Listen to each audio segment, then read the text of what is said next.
մի դա սպառնալիք է ընդդիմությանը ուղղված։ քանի որ ընդդիմության ներկայացուցիչները դες հայտնի գործերով հանցանքների ակնհայտ մասնակիցներ են, այո ես ասում եմ, որ Հայաստանի Հանրապետության օրենսդրության սահմանված կարգով եւ որպես ժողովրդի մանդատ ունեցող մարդ ես կոնկրետ անձանց սպառնում եմ, որ նրանք նստելու են, որ եւ պետք է նստեն։ Այս տարիների ընթացքում այս տեղի ունեց։ Չէ։ Կմտցնեմ համապատասխան տեղը Այդ ֆիզիկական սպառնալիք կարա լինի այն մասկեքով ելույթ ունեցողների։ Այո, ֆիզիկական սպառնալիք է, որտեղ պոլերով ենք տալու դրան, սատկացնելու ենք։ Ոչինչ, դրանից հետո իրավապահները գնահատական, ես ասում եմ, հետո որ մասկեքով ավտոմատ ուսներին դրած խոսում են, ես դրանց հատ գտնելու եմ ու սատկացնելու եմ, բառից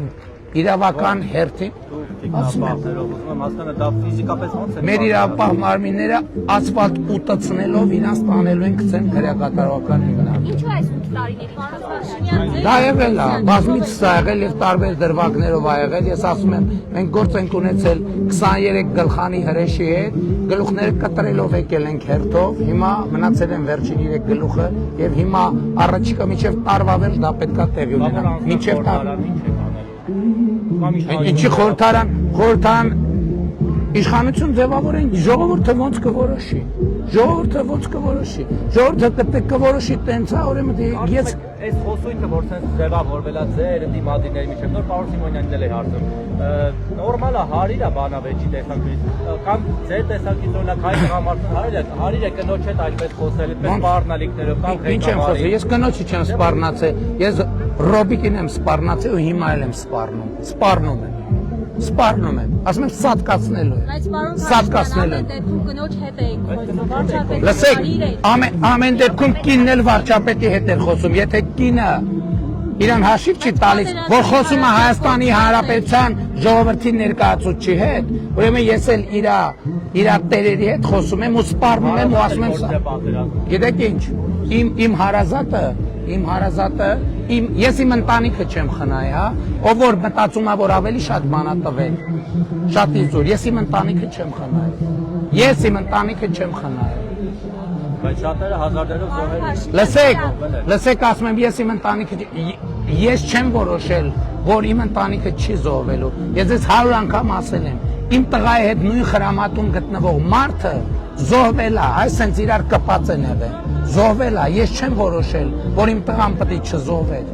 Եվ ես իմ ընտանիքը չեմ խնայել, ոչ մի բան չեմ խնայել։ Եվ ասում եմ, այն մարդիկ, էլի ասում եմ, մետրոյում դեպքը ուրիշ կերպ մեկնաբանվեց, բայց ասում եմ, նրանք ովքեր գալիս են այստեղ Ղարաբաղի ակցենտով սպառնալիքներ են ձևակերպում, դրանք բոլորը փախածներ են, ճողոպրածներ, վախկոտ ստահակներ են դրանք բոլորը, վախկոտ ստահակներ, ինչ պագոն ուզում ունենան վրեն, այդ վախկոտ ստահակներից մի մասը մի դատվում է, ու նրանք է պետք է դատվեն նստեն, ու այն դատական մաֆիաները, որ նրանց անընդհատ ազատ են արձակում, այդ որ բարձունքներ են տվել, այդ որ դիրքեր են տվել, որ ինձ մեղադրեն, որ իշխանափոխություն անեն, գլուխները պատին։ Դատարանները ինչու են մինչև հիմա դեռ իրանց եք մեղադրում, որ չեն կարև այդին, որովհետև սահմանադրությունը թույլ չի տվել։ Դրա համար էլ ասում ենք սահմանադրությունը պետք է փոխվի եւ բոլոր դատավորների կարգավիճակը պետք է դառնա դատավորի Ես մետրոյի խոսույթի համար զղջում եմ, որ ես երեխայի ներկայությամբ այդ խոսույթը ունեցա եւ այդ տիկնոջ հետ խոսել, չնայած հետո պարզվեց այդ կինը ըստ էության այդ քրեա օլիգարխիկ կլանի ընտանիքի անդամ է, բայց ես կնոջից ես բոլոր կանանցից ներողություն եմ խնդրում, բայց ասում եմ սիրելի կանայք այդպես խոսա, գտանեին կսատկացնեին Կտանեին Պողոսյան կար, հերիք եղավ, բոլ եղավ։ Հայաստանում, որտեղ բնակիչ ուզում ալնի, ուրեմն թող իրան հաշիվ տա, որ խոսում է Հայաստանի վարչապետ է։ ԽՊ-ն թող իմ հարցը քննի եւ միջոցներ թվա։ Այո, մտնում է, նրանք ովքեր ուզում են ժողովրդավարություն օգտագործեն ժողովրդավարության դեմ, իրանց սպառնում եմ կոնկրետ, սպառնում եմ, ասում եմ Կալուգացի օլիգարխին,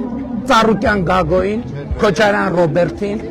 ոտերի տակ ընկնող Սերժին սպառնում եմ կոնկրետ։ Սպառնում եմ, ասում եմ, ես դες սատկացնելու եմ ու ծնկի եմ բերելու։ Ես դες կզծնելու եմ։